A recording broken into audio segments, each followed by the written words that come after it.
બહુ ટૂંકમાં જાણીએ વાલા પરિવારજનો, સત્યમ પરમ ધીમહિ એટલે શું? આ શબ્દથી ભાગવતજીની કથા શરૂ થશે અને સત્યમ પરમ ધીમહિથી જ આ કથા અંતે વિરામ થશે 7મા દિવસે. અમે ધ્યાન તો કરીએ છીએ, પણ કોનું? કે જ્યાં સત્ય છે.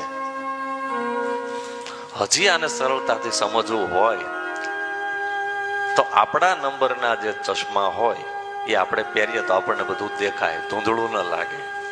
પણ બીજાના નંબરના ચશ્મા આપણે પહેરીએ, પ્રયત્ન કરીએ પહેરવાનો, આપણને બરાબર એકદમ સ્વચ્છ નહીં દેખાય, થોડું ધૂંધળું દેખાશે, આપણને બરાબર નહીં દેખાય.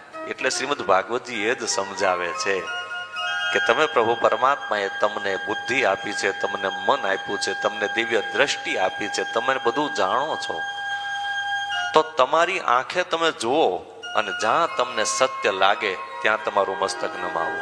સત્યમ પરમ ધીમહિ. કોઈ કહે છે ને હું કરું છું એમ નહીં, કોઈ કહે ને હું કરું એ ક્યારેય સફળ પણ થતું નથી. જ્યારે પોતાના હૃદયથી અંદરથી એમ થાય કે ના આ બરાબર છે,